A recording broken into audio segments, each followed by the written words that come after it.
Hey everyone, Brandon Long here, and I have some awesome information that I created for you. It's my presentation called Macronutrients, Protein, Carbs, and Fats. What you need to know about them by me. So, the reason why I created this is so I can educate and inspire people so that they have a resource so that they can learn exactly what protein is, carbs, and fats. So, here we go. And the first thing I would like to go into is the actual energy that your body gets from consuming protein, carbs, and fats. So protein and carbs are exactly the same, 4 calories per gram. Fats is 9 calories per gram, and alcohol is 7. So there is calories associated with alcohol, but it doesn't have any nutrients. Okay, protein. Is it all about meat? Absolutely not. There are plenty of different sources of protein, but first, here we go. There's a myth that says we can only digest 40 grams of protein at a time. That's completely absurd. What it is actually what's the optimal amount of protein to make us anabolic? That would probably be a better question. And 40 grams is the optimal amount. But does that mean we don't absorb it or digest it and utilize it?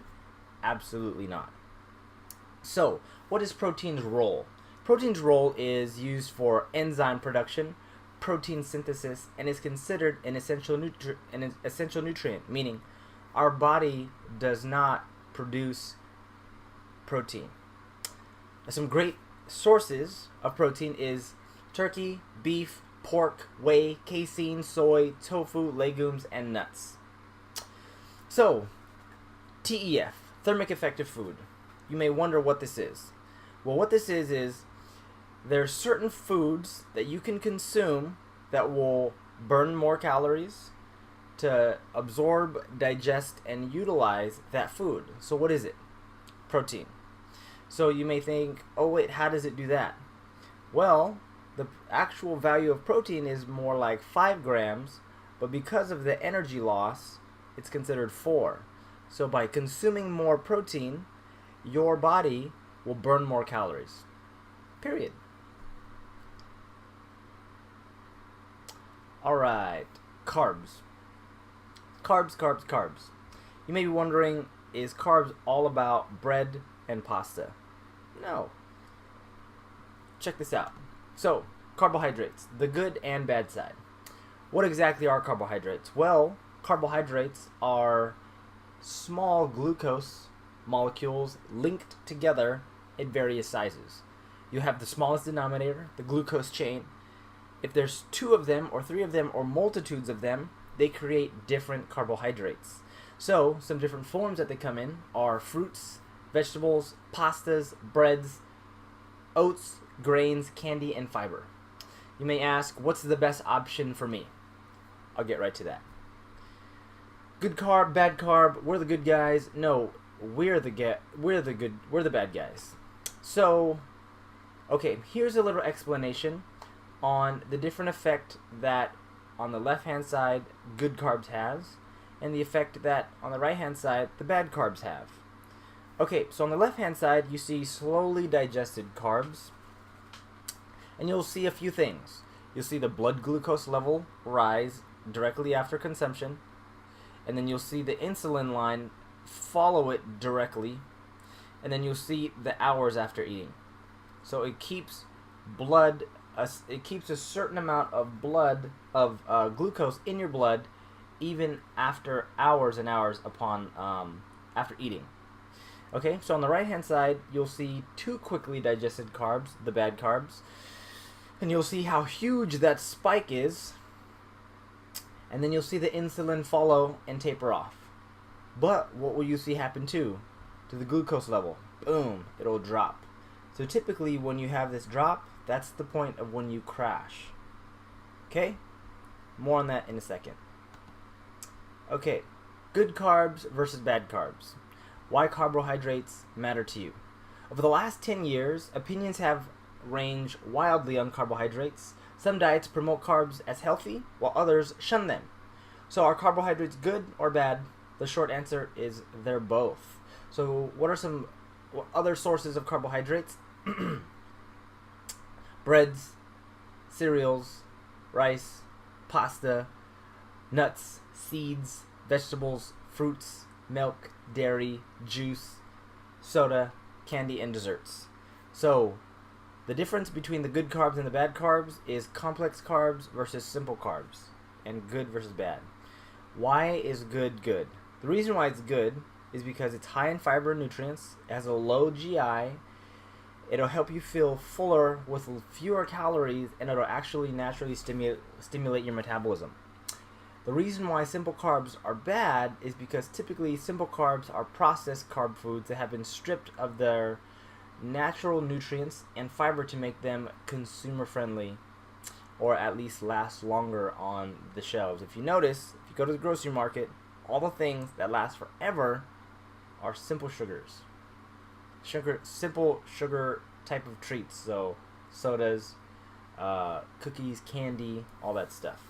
So it's typically lower in fiber and nutrients, high on the GI scale, empty calories converted to fat, and high blood glucose levels, leaving you tired.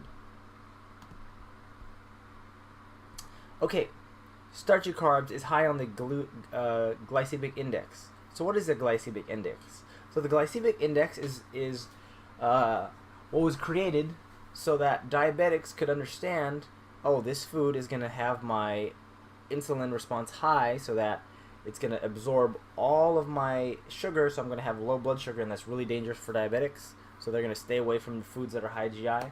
But the ones that are low GI are actually much better for diabetics, although they still have to be mindful of their sugar intake. What does this mean for you? So the same foods that are bad for them are actually bad for us as well. So white bread, certain sugary cereals, white rice, and white pastas. Complex carbs equal low GI. So what sources are these?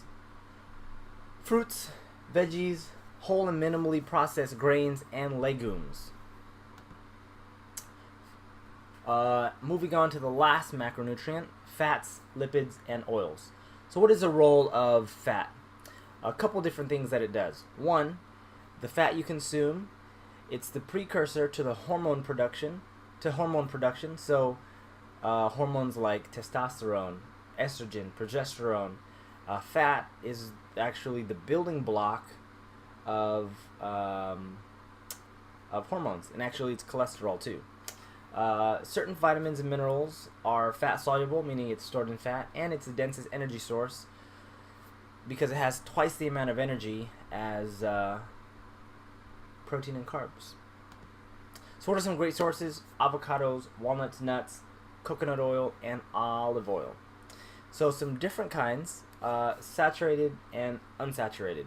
So you'll have a couple different types of saturated and a couple different types of unsaturated. The one you really want to avoid, though, is trans fat.